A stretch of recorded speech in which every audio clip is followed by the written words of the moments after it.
Bom, caminhando para o final, vamos falar sobre a história dos números irracionais.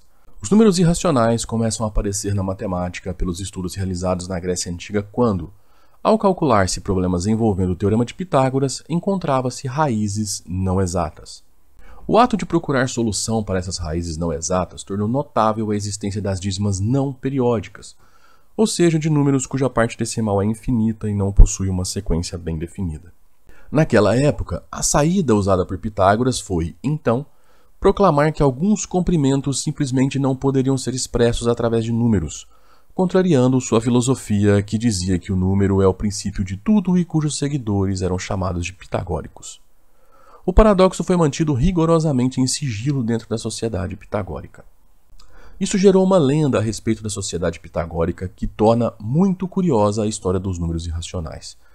Segundo a lenda, Hipaso de Metaponto, um seguidor de Pitágoras, misteriosamente ou convenientemente, morreu afogado após ter falado um pouco demais.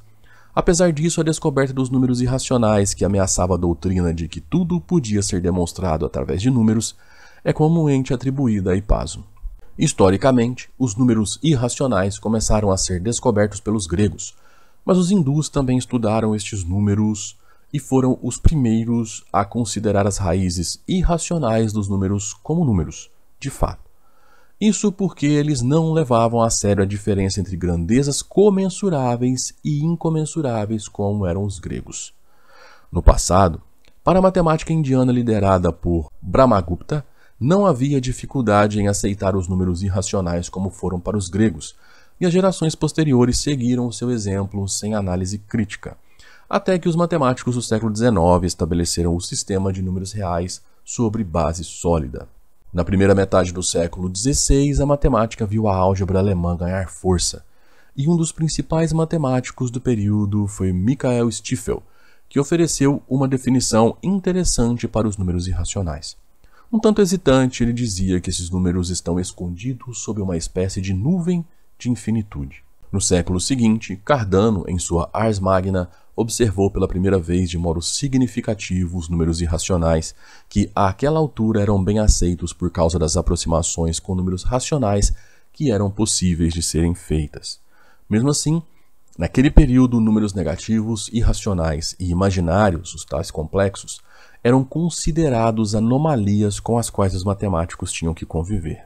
Um nome importante na história da matemática para os números irracionais foi George Cantor, um explorador do infinito na matemática e o primeiro a perceber que os conjuntos finitos não são todos iguais e se dispôs a construir uma hierarquia de conjuntos infinitos.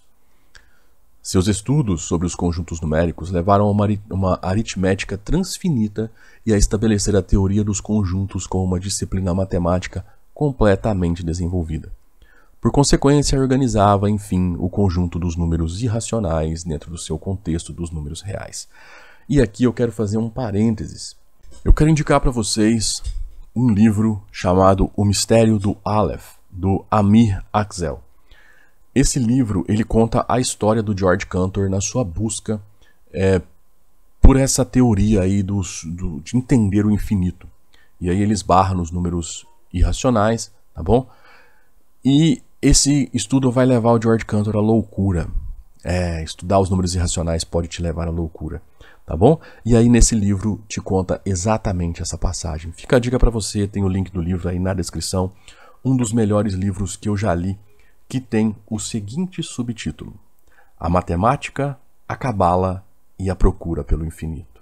Ou seja, se você gosta de matemática e gosta de assuntos esotéricos, essa é uma boa pedida para você. E aí, gostou desse tema? Se você gostou, deixe seu comentário com dúvidas e reflexões sobre os números irracionais e compartilhe esse vídeo para que mais pessoas possam conhecer a importância dessa parte tão intrigante da matemática. Se você quer ler esse artigo com um pouco mais de detalhes, o link dele está colocado na descrição para vocês, assim como todos esses links que estão colocados aí nessas sugestões de leitura. E para fechar, como eu tinha prometido no início do vídeo, eu vou te dar a dica desse curso aqui. Um curso completo de matemática do fundamental ao ensino médio, que ele originalmente é R$ 297, mas hoje você compra ele por R$ 47. E você garante ele clicando no link da descrição, que tá aí, é o primeiro link na descrição para você não ter que procurar, tá bom? Só clicar nele lá e você pode parcelar em até 12 vezes no cartão. Tudo bem?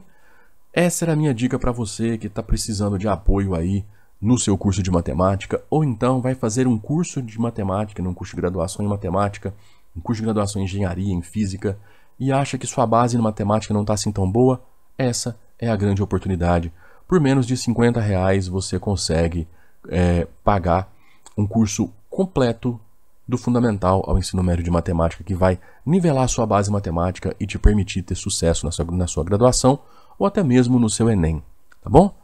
Então era isso, abraços e até a próxima.